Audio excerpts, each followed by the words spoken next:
And hello and welcome to AleksTabletops MTG Sets Study, session 142, part 1. So again, we continue to study magic sets through separate section, or should I say, not section, separate kind of series on AleksTabletops, which is again mostly revolved around studying all the Magic the Gathering sets and basically all sets that are existing. We have quite a bit of a problem with speed. Hopefully it's not going to result in any problems. So again, we're studying mostly like the text itself, so we're not necessarily interested in visuals. So because of this, I also decided to, since this is the beginning of the new seasons, to basically kind of change quite a bit the visuals for MTG study sessions, all of them. So again, I made quite a bit of changes for MTG. Let's just check this out. We have, so yeah, I made a lot of changes for MTG study in general. They're now going to look a little bit differently, and also I decided for MTG set studies why I need to capture myself on a camera. Like, I asked myself this question and then I decided there's no actually particular reason to do this while streaming studying sets. So I decided to actually get rid of the camera and focus just in like on the text itself and on the celestial map. So from now on, all MTG set studies are going to be without web camera, because I don't believe that it's necessary here. I mean, it's quite necessary for like if we're streaming the game itself when we're playing, because you need to see reactions and etc. like on play and my behavior during this play and etc. So it's might be an interesting way to basically even like, I don't know, see yourself a little bit later and analyze how you behave. And it's not necessarily interesting to see how you behave during just regular studying, like text. And mostly I'm just staring at the monitor and on a keyboard and typing stuff in. So it's not necessarily that much like that's useful, I believe. So this and I decided to basically get rid of the web camera, which usually right here. So again, I kind of forgot to say that this is Buddy. My name is Alex, and I guess we're gonna continue. So today is a new season. I mean, this is the beginning of the new season, 142nd episode.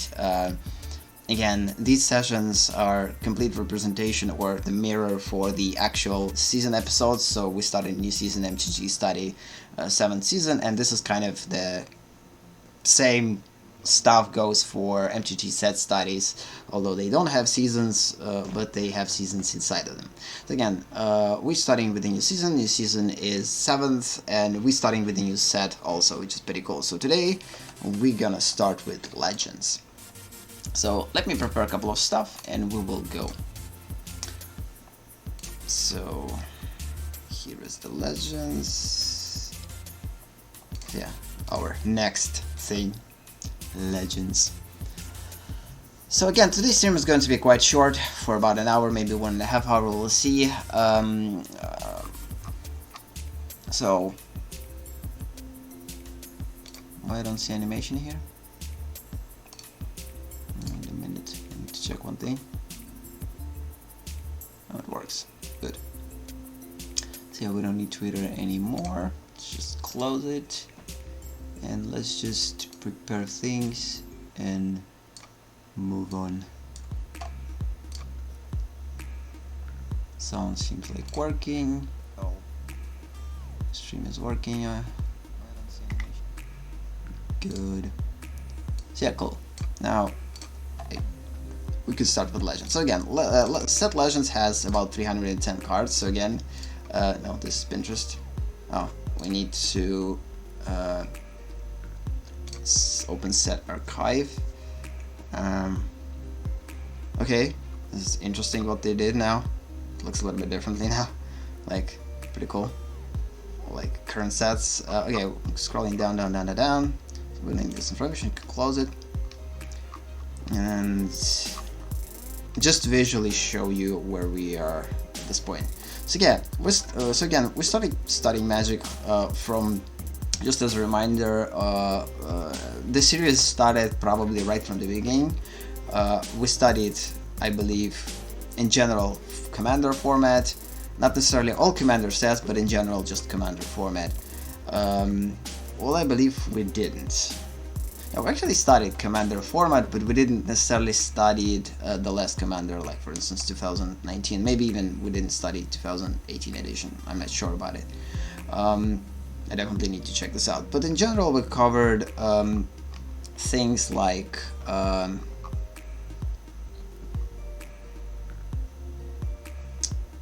I believe we covered Battlebound, we covered Unstable, we covered Casual Supplements, Exelon, Arch Enemy, Blind Chase, Conspiracy, and etc. So, like, there's a reason why we are studying this for quite a long time, because again, I spent a lot of time studying these three sets because they had a lot of unique and interesting cards and the mechanics that basically confused me for quite a while.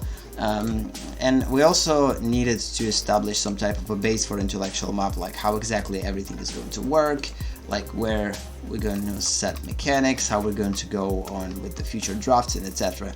Because again, like because of this, like the beginning of studying was pretty complex and quite slow. At this point, we're going to go much faster because most of the things are already established, and although we're not going to right away go into the first draft, again, for now we're just getting information in MTG Sets study part, where we're just basically opening, like just adding in the information from the new set. Like for instance, revised edition, since it basically covers everything from Alphabet Unlimited, Arabian Nights, and Antiquities. We went pretty quickly through it.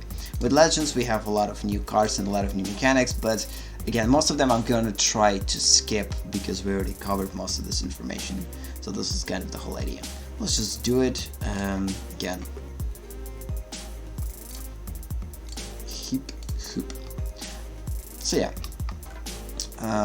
Where our regular sets, again, Alphabet Unlimited, Arabian Nights, Antiquities, Revised, and now we're studying Legends. So again, Legends has about 310 cards. Let's just get back to Legends and start.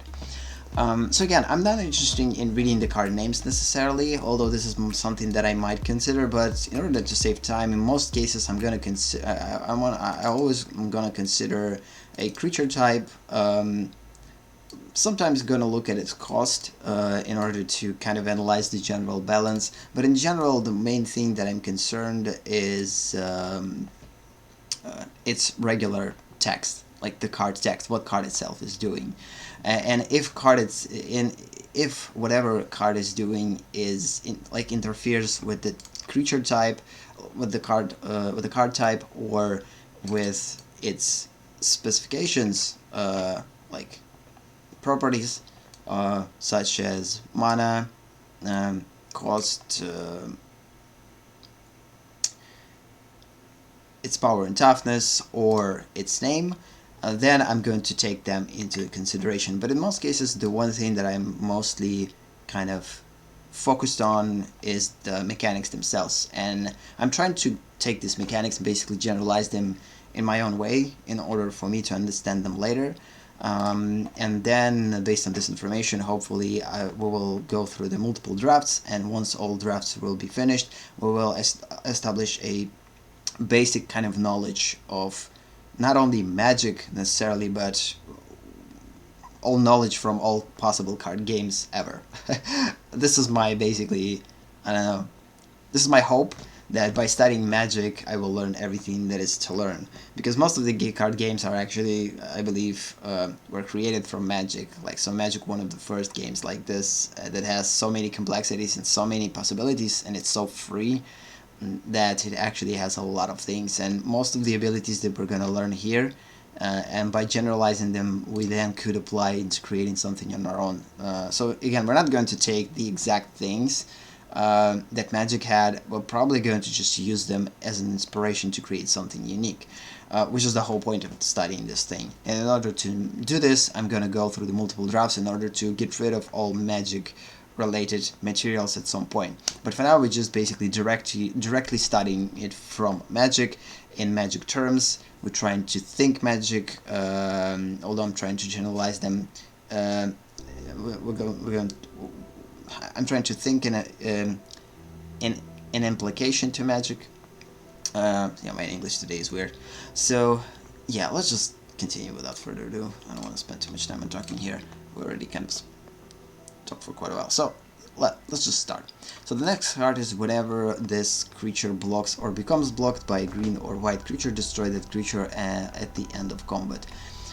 So in terms of what this card is doing, we need to decide, do we need to put this card into intellectual map, or we already covered something similar and we don't need it. So again, usually all card mechanics, since this is the beginning of the new season and things kind of different, I believe it's a good way to basically kind of revisit what criteria I'm using when choosing, do I need those cards in my intellectual maps or not. So one of the things that I'm like, it's pretty clear right away from the get-go that most of these mechanics are combination of multiple mechanics. So for instance, this card by itself, this is a creature, and it has the ability, whenever this card blocks or becomes blocked by green creature or white creature, destroy that creature at the end of combat. So it has multiple combinations of multiple kind of some sort of abilities. So the first ability is to destroy creature. So again, this card considered, I believe, like some sort of a removal, but this removal not just a regular removal, not like Ravenous Chupacabra when you're just putting it on a battlefield and it basically destroys the target creature. It works only when certain conditions are met, and the certain conditions that's supposed to be has to be met are whenever this one blocks or becomes blocked by a green or white creature. So again, like restrictions in order to balance this thing out. Destroy that target creature at the end of combat, and also kind of a specification when exactly this creature needs to be destroyed. So again, in general, if we're going to think about this ability specifically, it could be a good idea to actually add this into intellectual map. But if we're going to think about it from general terms, like, and break down into multiple like separations, nothing special about this card. So again, whenever certain conditions are met, or whenever certain actions are performed, like blocks, this creature blocks or becomes blocked, then also restrictions added by a green or white creature. So again, another specification. So first specification is basically the conditions that are supposed to be met. Second one are the type of cards that could potentially trigger those conditions, and only then we have destroy that creature at the end of combat. The actual action is performed, which conditions has to be met. So again, it seems complex if you're going to break it down, but at the end, I mean, if you're going to combine, like, I mean, the opposite.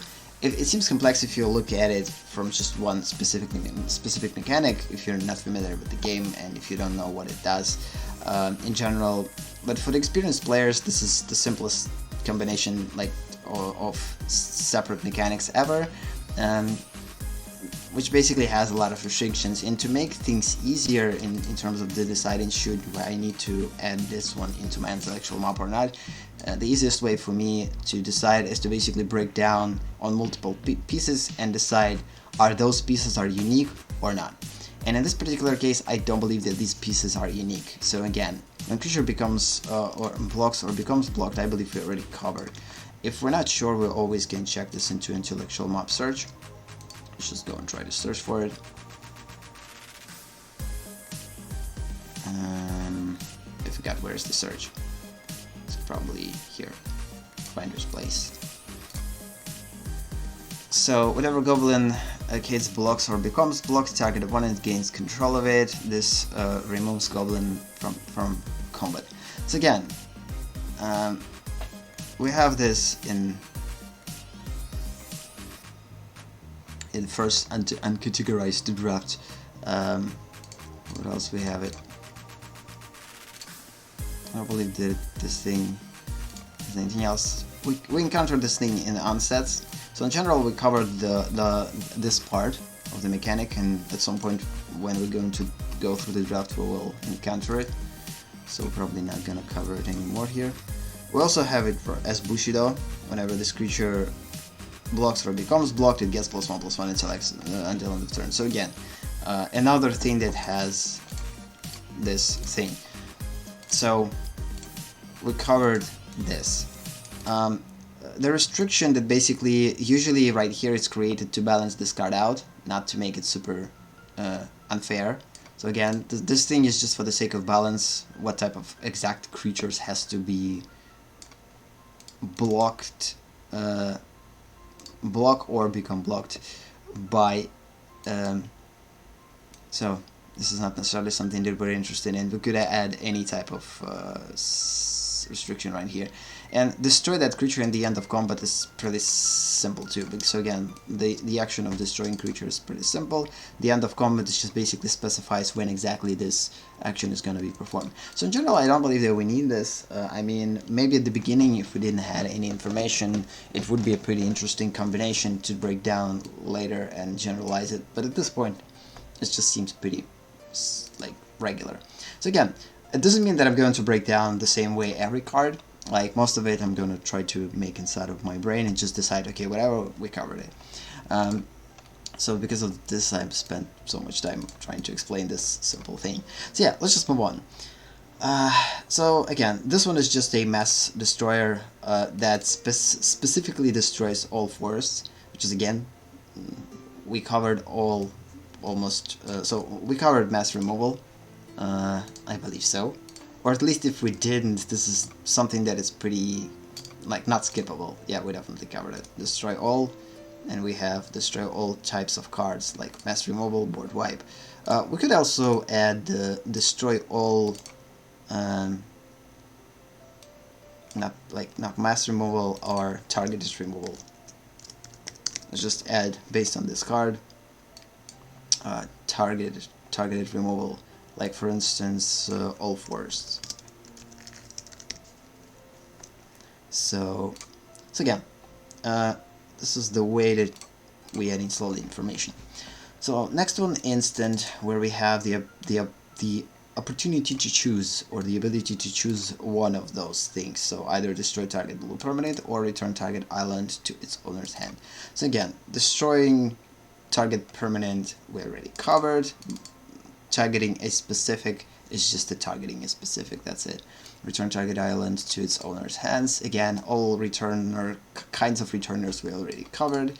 And returning a specific type of island, like specific type, it's also it's pretty simple. So legendary creature. So okay, so return target creature card from your graveyard to your hand. We also covered everything that works with returning cards from any type of zone. We talked about returning cards from the graveyard zone, from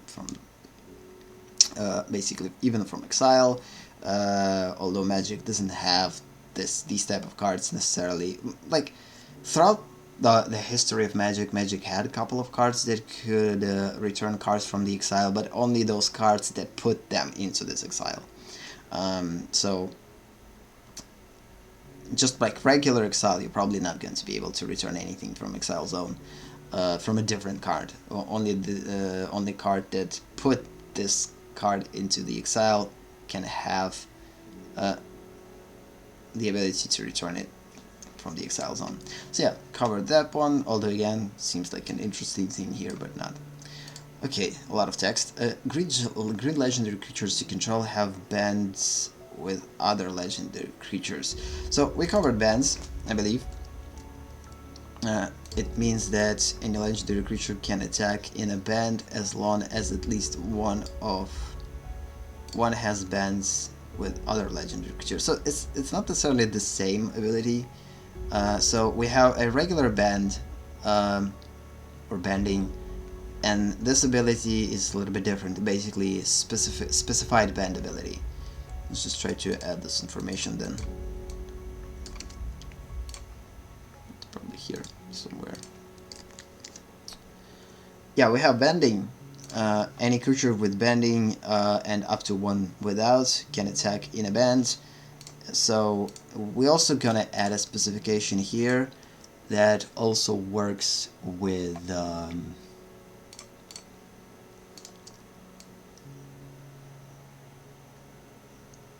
banned with other legendary creatures. So, which restricts a creature type, not all creatures, which is actually interesting. Bans with other legendary creatures. So again, in general, bending works on every type of creature as long as one of those creatures has bend.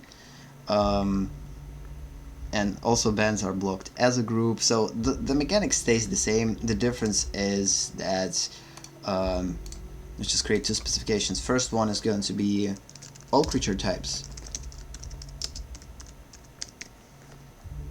and the second one is specific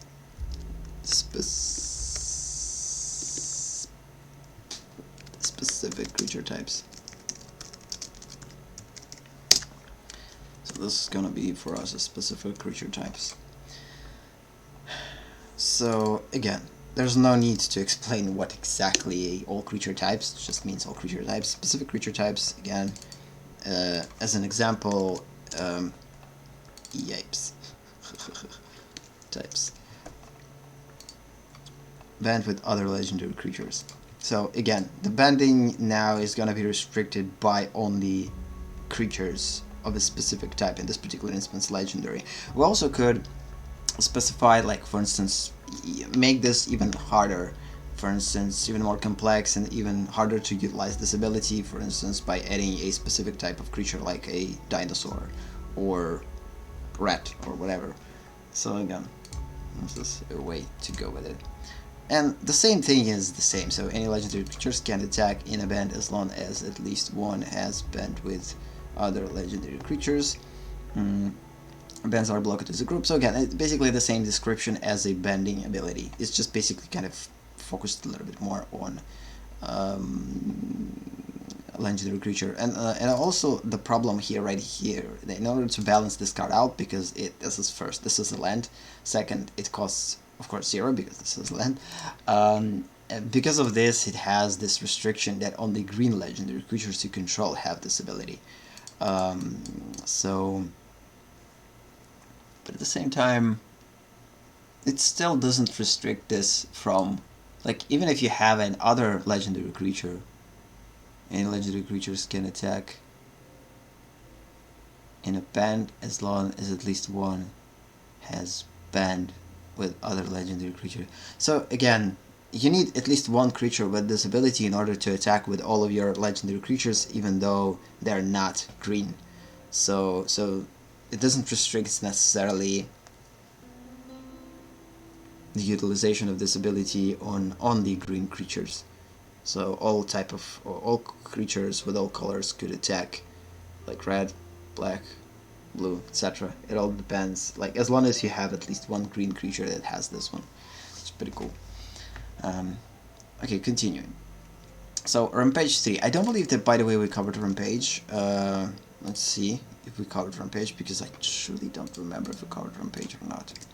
Seems like, yeah, we covered Rampage. So Rampage X. So whenever this creature becomes blocked, it gets plus X until end of turn for each creature blocking it beyond the first. And here Rampage has 3. Whenever this creature becomes blocked, it gets +3/+3 until end of turn for each creature blocking it beyond the first. Yep, the same. So again, skipping. So again, I'm truly hoping that most of the studies until a certain point will go that quick, when we're not going to focus on one card that much, and it will allow us to get to a current sets much faster, because it's actually pretty tiresome to study like super old cards that no one is playing almost. Of course, some of them are reprinted, some of them are popular and people are playing it, but most of these cards are no longer valuable, and most of the people already kind of threw them away, or for collectors they have them in their collection, but they're not necessarily valued that much. So they're just like, okay, I have this card in collection. Okay, so whenever this one blocks or becomes blocked by a creature, that creature becomes green. This effect lasts sight indefinitely. This is interesting. I mean, I don't believe that we need this specification, this effect lasts indefinitely. But I kind of want to add this thing. I mean, instead of indefinitely, I would say permanently and temporary. So we already have a categorization of things or the implication of abilities. My voice is, for instance, for some reason is weird. We already have this weird separation when we have temporary effect of the abilities, and we have permanent effect. So temporary effect, for instance, could be whenever this creature blocks or becomes blocked by a creature, that creature becomes green until end of the turn. This means that this effect is temporary. If in this particular instance with this card, this effect is permanent or indefinite, because it's going to basically work throughout the game. It doesn't mean that this card indefinitely gains this ability or whatever, it's just impossible, but still. Yeah. So because of this, we're not going to cover it. So again, blocks will become blocked, we already covered, by a creature. It's just basically specified by what exactly it needs to be blocked, and that creature becomes green. That's it. It just basically changes the color of the creature. It's just pretty interesting. The effect itself is pretty interesting. Let's see if we have it somewhere here. Change a color. Okay. Color change. Yeah, we don't have a change in color. This is not necessarily a commonly or frequently used ability in Magic. Like the ability to change colors for the cards is not necessarily something that is constant. I encountered somewhere the change of the color, probably in unsets.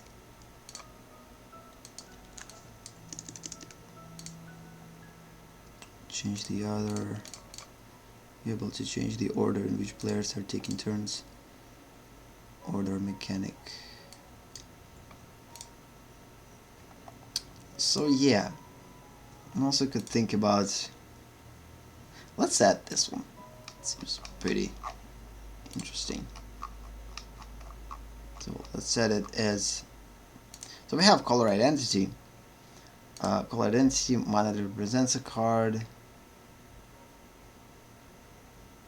Oh snap, by the way, let's just add a specification right here that also we can change a color identity. Change of the color identity. Yeah, that we have the possibility to change color identity. Have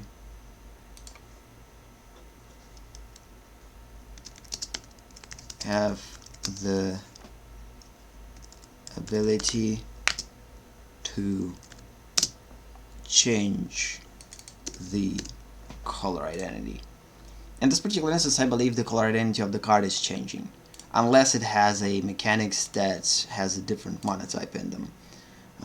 So again, let's just read another thing about color identity. So mana that represents the card, mana that card represents, and color identity of the card can be changed. I already have this information, by the way. Seriously. And target spell or permanent becomes black. Mana symbol on that permanent remains unchanged. Okay, I guess we covered this information right here. So even though this creature becomes green, it doesn't necessarily makes its mana symbol change. It's just basically just makes this creature green, that's it. So the mana symbol still stays. Okay, yeah, let's just skip that one. And in terms of indefinitely or temporary, again, this is something they've already covered multiple times, and we're gonna talk about it once we will go through the draft. We're gonna discuss how to group permanent abilities and how to group temporary abilities and etc. So it all comes down to the grouping in later stages of this study, so-called project. I could call it a study project because I'm going through this study project for a couple of years already, and I always had to wanted to do that because I thought that by doing so I will extend my general understanding of card games such as this, and it will make me a better game designer in terms of design mechanics and etc. and create unique in-game rules, so to say. And again, just as a reminder, I'm not a professional game designer in any sense. I'm doing this just as a hobby, and I'm planning to do this in the future if it will come to it. If not, I probably don't have time for it, but hopefully I will at some point in the future. Yeah, today's my English is weird, sorry about that.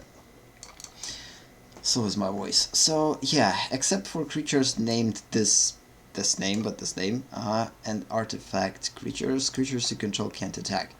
So again, in general, this is just a general ability that restricts cards from certain type of action that they use, that they have to perform, such as attacking by a specific, by the exclusion. So basically, except for creatures named this one and artifact creatures you control can attack. Pretty interesting. I mean, although it seems like an generic ability, let's just add our first ability into the new set in order to actually have it, because we don't have anything here yet. So, except for creatures named, and again, name is subject to change, and artifact creatures you control can't attack. And again, as a specification, we could add, it could affect the restriction could affect our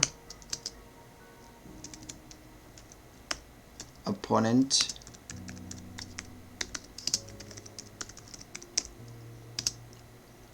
or all creatures. The restriction could affect our opponent creatures or all creatures. In terms of how you could restrict this, so as the exception could be anything. In this particular instance, the exception is a specific name and the artifact creatures. Also, let's add that the exception could be anything.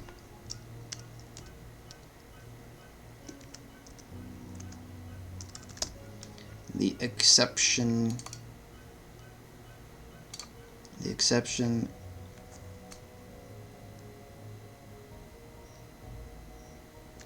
could be anything. Creatures, lands, card types, names, because in this particular instance, name and a card type, names or conditions, and etc. So, could be anything, which is cool. So yeah, cool. So yeah, this is actually a pretty good thing to put into the intellectual map. Although again, it has a combination of pretty easy kind of mechanics, but those mechanics are like, I'm more interested in what it's doing by itself, and I see potential in it, because mostly, even if this mechanic seems like a generic mechanic, it has a potential to be added. So yeah, this is actually the faster way to do this, by just doing this. Okay. Next one, artifact. Prevent all damage that would be dealt to you this turn by attacking creatures without flying. So again, we covered all type of damage preventers, and right here we just have as specifications what type of damage and against what type of creature this damage could be prevented from. So that's it. It's actually kind of pretty generic mechanic. Okay, continue. Choose one. Target player gains X life, or prevent the next X damage that would be dealt to any target this turn. Also, at some point we need to pay attention to these type of things, because I don't want to repeat myself and add already existing information into my intellectual map. So But I doubt that the set uses, like, from Legends forward, this card will repeat itself, so we will encounter this card multiple times. But I doubt that it was previously created, so I believe this is the unique set that had all cards, all new cards, none of the repeats, hopefully. So yeah, skip that one. Again, generic, just either you gain life or you will prevent damage that would be dealt by any target this turn. The cool thing is, like, about damage prevention, sorry about that, yawning. I'm not sleeping well lately. I need to get my sleeping schedule back. So prevent all damage to you of the chosen color we have. We have this damage prevention, prevent all combat damage. So again, combat could be replaced by any damage by a specific type of color, and also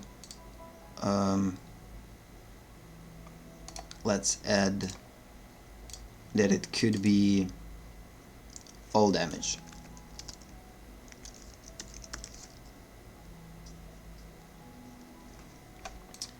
So again, the combat is basically a specification of a certain type of damage, how much damage this turn or not this turn, to what target and by what target. That's it. So again, target and by. Cool. Continuing. So target permanent you control becomes the color of your choice. This effect lasts indefinitely. So again, the same. Changing color of the permanent on the color of your choice. Covered in most cases, because when it comes down to the choices, this is going to be probably a completely separate yeah, it's probably going to be completely separate forgot how to name the category. Yeah, it's definitely going to be a separate category that works with by choice. It's gonna be hard to categorize like one mechanics. Like the problem with Magic in the future in terms of categorization for me, I'm gonna have a lot of cards that has target, permanent, the control based thing, the color based mechanic, or choice based mechanic. And of course this mechanic in its entirety is going to fit all those categories. It's gonna be hard to place it under a specific category. So because of this, I'm probably not gonna put those mechanics there necessarily, but instead I'm going to create general specifications based on these things. So for instance, we're probably going to take, okay, we have target permanent. That means that we could have a permanent or not a permanent card. So permanents are something that could enter the battlefield and stay there. Non-permanent cards are those that could enter the battlefield, produce an effect, and then go back into the, basically, to the graveyard. Just go to the graveyard. Or get back to your hand. So this is not a permanent card. So in terms of control, who controls this card, so the color type of this card, etc., and choice based. So we're probably going to create certain specific categories in the future. But again, the more I will study, the clearer this, like, the approach to the draft is gonna make sense to me. At this point, I'm just kind of planning how exactly it could go in the future, but we'll see. So continuing, exile all. Oh, this is the name of the card. Okay, exile this card with 2 scream counters on it. Okay, this is interesting. Scream counters.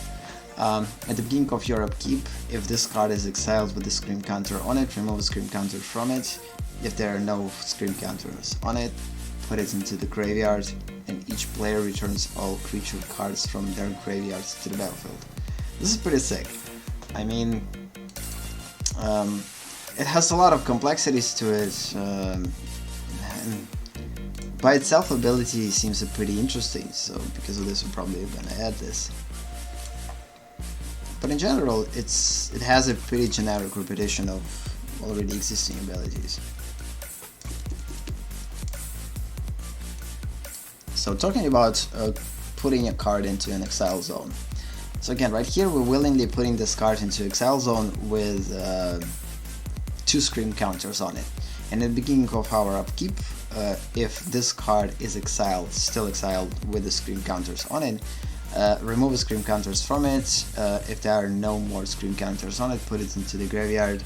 So again, it will go from exile to the graveyard because it's no longer gonna have those counters, scream counters. And once this will happen, it basically triggers massive ability put into your, it triggers a massive ability where each player returns all creature cards from their graveyard to the battlefield. So because of this, it has a lot of implications. So I'm gonna keep this card the way that it is. The only thing that we're gonna change is the general name by naming it this card, as usual. So exile this card with 2 scream counters on it. We're also gonna add specifications to it, of course. What this card could be, because it could be not only a creature. So in this particular instance we have creature, but if we're gonna change a creature type, it's probably wise to change a type of card. If we're going to change, the type of the card in that we're exiling, we're also probably going to change the type of card that it's going to affect, which seems pretty logical. So at the beginning of your upkeep, if this card exiled with a scream counter, so again, scream counters again, it's just a name. I'm gonna put everything that subject for change in quotes on it. Remove a scream counter from it. If there are no more scream counters on it, again, put it into the graveyard, and each player returns all creature cards from their graveyards to the battlefield. Cool. So now let's just generalize it. Or not generalize it, but again, it's pretty already generic, I guess. So let's just try to add some specification. So the first specification is this card. So again, this card could be any type of card. So again, creature, not only, by the way, permanents, but even non-permanent cards. For instance, it seems like a weird thing to affect non-permanents with this card, but it actually could be a pretty interesting way to do this. For example, we could make this like exile an instant after you will cast it. So for instance, this instant, you're casting it, you exile this instant, it basically goes into the exile instead of a graveyard. Then once it loses all scream counters from it, or whatever counters we're gonna name it, we can return all cards, instant and sorcery cards from our graveyard in our hand, or not necessarily return, but actually cast all of them from our graveyard at the same time. And those who work with dealing a direct damage or giving a targeted effect will work. Of course, we're not going to be able to use counter spells this way, because if they don't have a target for counter, they're probably not going to work. But again, you see like where my brain is going with this ability. Hopefully that it has a lot of implications when it comes down to like the general explanation how this mechanic is actually formed. So because of this, I decided to actually add this one. So again, creature, it could be instant, it could be sorcery, it could be artifact, etc. So again, any creature type, ... because I want to like stress the fact that we could also return onto the battlefield hidden auras.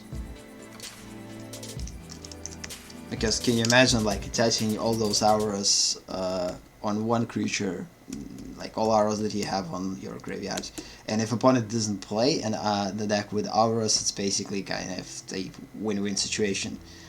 So opponent doesn't have any auras and they're not gonna return out of the battlefield. You have a lot of auras and you have one creature. You will return all those auras back on your creature and attach to your creature, which is again always gonna change this later, like the last sentence based on the type. which is another specification that we're going to add, based on this card's type,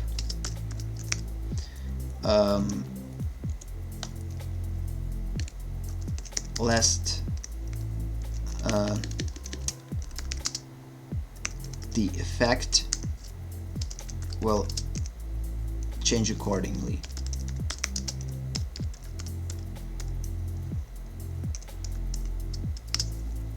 Probably wrong. Accordingly. I don't know how this word properly spells, so let's just check this here. Accordingly. Yep. Learning English at the same time. Cool. Why not? So based on this card's type, the effect will change accordingly. So again, if this card is if we're exiling and putting scream counters on a creature, then we will be able to return creatures on the battlefield. If we're gonna apply it on instants or sorceries, then they're not going to return on the battlefield. Instead, they're going to be casted without paying their mana cost, basically automatically. If we're going to go with auras, it's going to have a completely different effect, like return all auras from graveyard to the battlefield attached to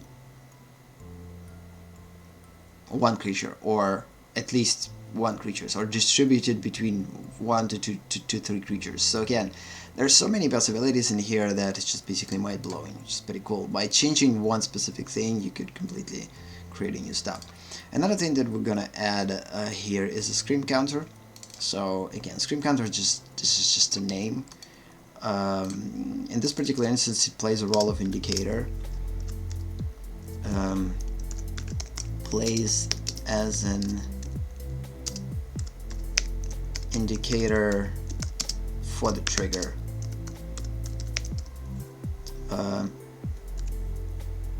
Indicator for the trigger to take place. Hopefully it's phrased properly. Place an indicator for the trigger to take place, or to take effect.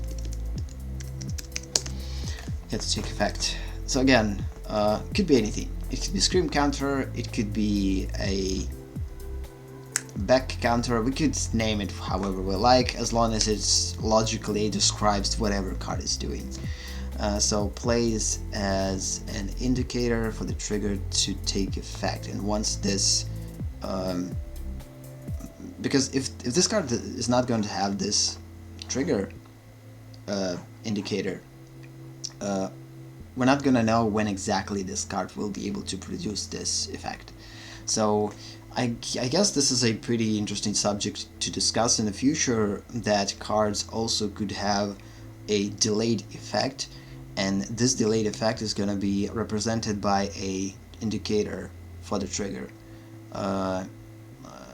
So we already kind of added the information that we might have a counter types. So for instance, we have a lot of information with counters, but in general, I believe my intellectual map has a lot of things that goes even with, so you have to pay certain in-game price to put a card in play, counter, so again there's so many counters in here that it's just going to be pretty complex to decide. So counter that spell we have a cumulative upkeep at the beginning of your upkeep, put an age counter, so yeah, this is probably it, like the cumulative upkeep, because this is pretty similar to how cumulative upkeep works. So the more turns you will go through, the more it will then sacrifice it unless you pay a certain price. Well, let's just try to find, maybe we'll find something different here. So we're also putting just regular counters, move target counter of any kind from one target to another. Again, the card, the type of counter could be anything. We also have counters here. If card rules specify a particular counter type, use if not, change it to a suitable counter for that card type. This is actually specific to this ability, so if an effect would put one or more counters on permanents, put twice as many of those counters. Condition action draw put counter, just regular counters, just regular counters. So yeah, loyalty counters we also have that you use to track the loyalty of a planeswalker. So again, when it comes down to counters, like cage counters, for instance, yeah, another one. Creature, we have bounty counter. So the type of counters are pretty crazy. Let's just add another type of counter. For as long as a creature has a bounty counter on it, it has this one. Why do we have two bounty counters? Oh, I duplicated one, I guess. Yeah. Let's add a scream counter just for the sake of adding it. Why not?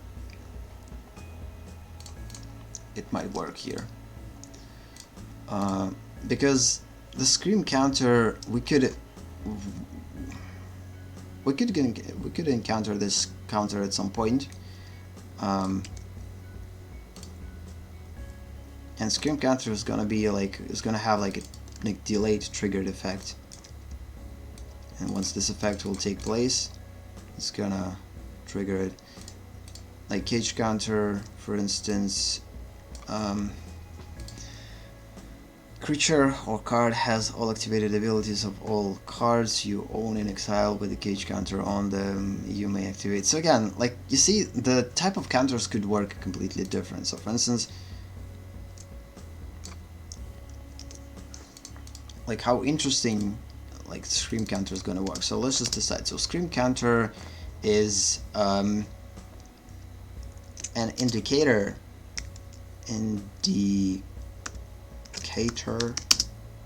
of how long a card will be in exile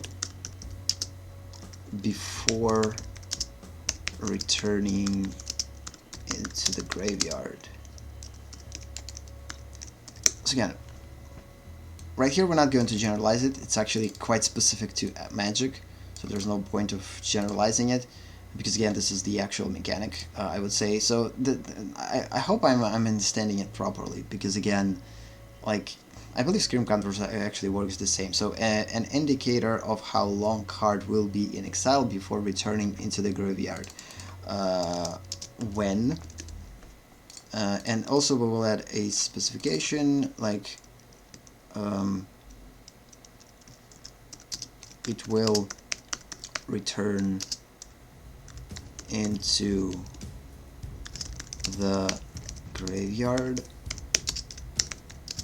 when it has no scream counters on it.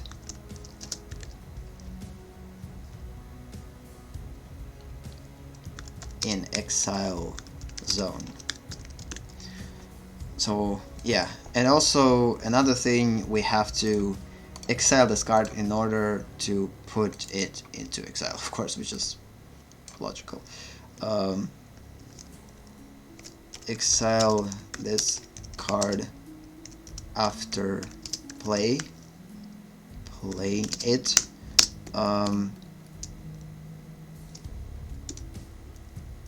and put X amount of counters on it.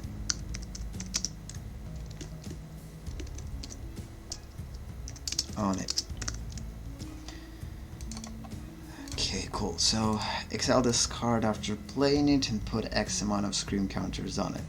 Okay, it seems pretty cool. So you see, it's superb.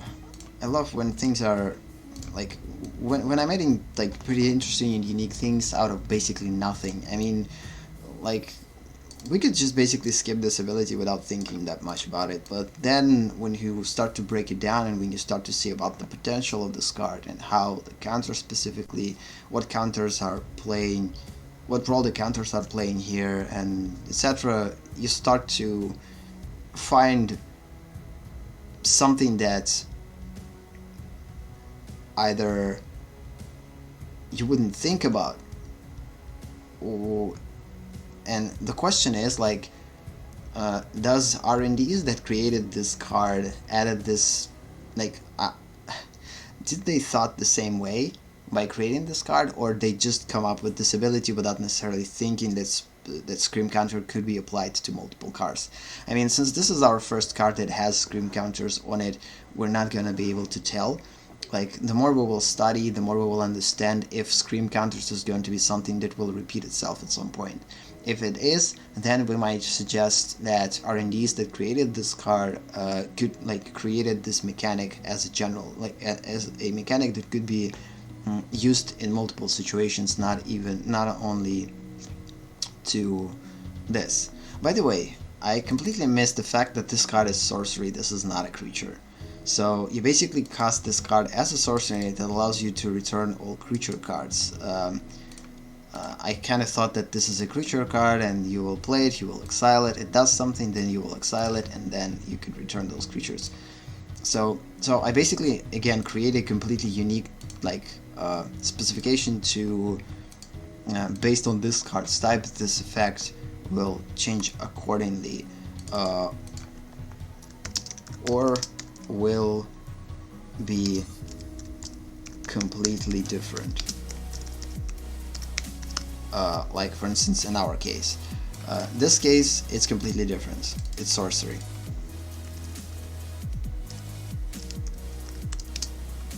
Yeah, in our particular instance, this card is sorcery type. Let's just call it sorcery type. Sorcery type, exile this card. Basically, you play it, you exile it, or you could activate it from your hand. I don't know how exactly you're gonna play it, but whatever.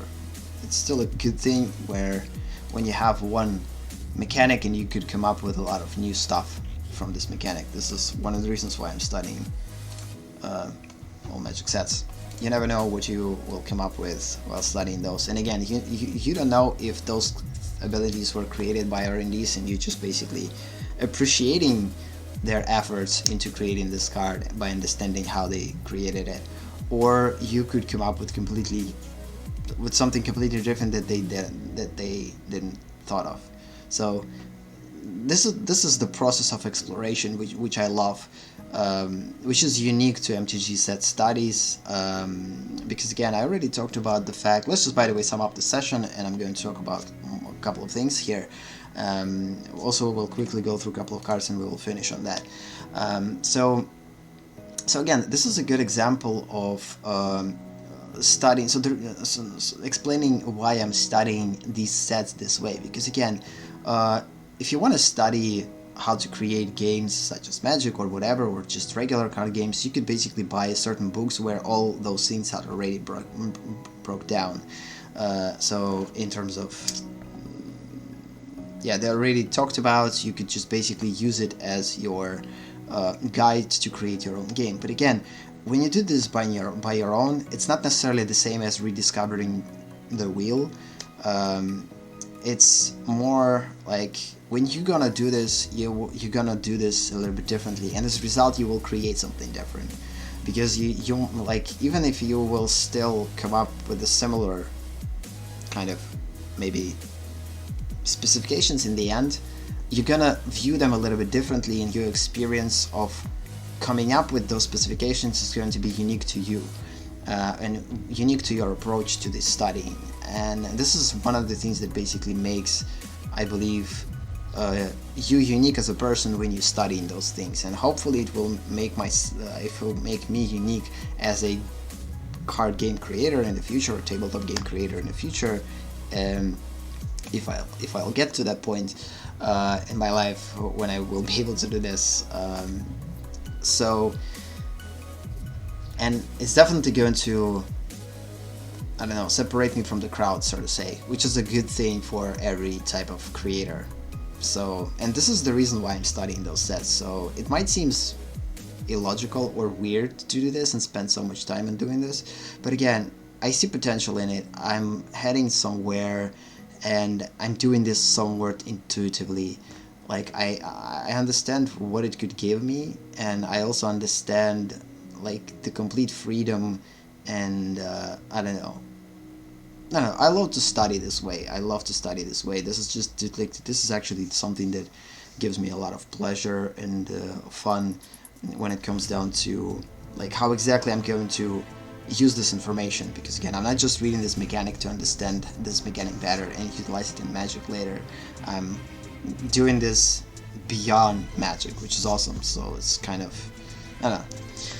So yeah, let's just go through a couple of more cards and decide what card we're going to stop with, and we're going to finish this session, and we're going to with the first part of this 142nd session, and we're going to continue on Friday with the second part of the session. So again, this one can be blocked by creatures with power 3 or greater, so again, just a restriction on creatures with a specific power. Creatures you control get +1/+1 as long as you control non-artifact, non-white creatures. So again, as long as something is there or not there, your creatures will get +1/+1. So continue. Prevent all combat damage that would be dealt this turn. Activate this ability only before the combat damage step. So again, prevent all combat damage that would be dealt this turn be covered, and this one just basically allows to specify when exactly you have the ability to activate this ability. So, and it basically creates a restriction that you can activate this ability only before the combat damage step, which makes it pretty useless. I mean, it's not going to be able to be used as an instant. It's again somewhat restricted. Enchanted creature can be the target of spells and can be enchanted by other auras. Anti-magic aura can be the target of spell. So yeah, we're gonna stop on this card. We're gonna continue next session, but this card, although it seems pretty simple and easy, I see a lot of potential in it in regards to what it could do. So every time that you have a enchantment that could completely change how other cards will behave with this card, it actually makes it interesting. And I don't have time for today to talk about it, but I need to talk about like how we could create a restriction for our own card, but at the same time still have the ability to put, for instance, other auras on it. So yeah, target creature can be the target of spells and can't be enchanted by other auras. This is probably a harmful enchantment, not necessarily something that you could put on your own creatures, but again, this is a pretty interesting discussion around how you could restrict the targeting abilities based on one permanent effect that you could put on a card, and also how it could damage you or your opponent further by not being able to put other auras on it. So it's kind of an interesting thing. So yeah, let's just use anti-magic aura as our stopping point for this session, and we're gonna continue with the next session. In the next session, which is again going to be this Friday, if nothing will change. So again, from now on, I'm going to approach MTG Set studies a little bit more like in a casual way, not necessarily, I don't think that I approached it before in a non-casual way, but still, for me a casual way is again streaming without a web camera, without like bothering about how I'm going to look on the camera and whatever. So although I'm not necessarily care about that stuff much, but again, this is something that basically sometimes in the back of your mind and forces you to think differently, forces you to act differently, and etc. So, and with this like simple atmosphere where I'm just basically talking and reading text and speaking about stuff, this is the way that from now on these sessions will go. Because again, I want to continue to study sets, but I want to make it as casual as possible, not to create additional pressure for myself. Because again, in the end, AleksTabletops is all about having fun, it's all about relaxing, and like I don't want to repeat the same mistakes as I did when I started producing gaming content, where I put too much pressure on myself in creating gaming content, and I basically stressed myself out too much. So I'm not going to approach it that way anymore. And I want to learn on my mistakes, and one of my things that I want to learn from is basically again to be chill, not basically stress about stuff that don't matter that much to you in terms of like in comparison to other stuff that matter to you more. So again, for me, AleksTabletops is a way to basically relax. I don't have like illusions to make this channel super good or produce super awesome videos. I'm gonna produce them the way that I'm producing them, the way like they are as they are.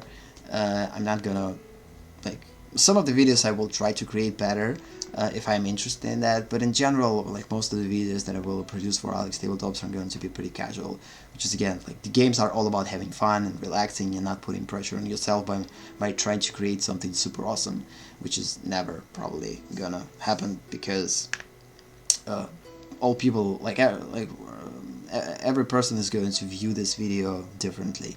Like you could put as many effort as possible into producing a video, but if it goes to the wrong person or the person that is not interested in it, it's not going to get the proper effect.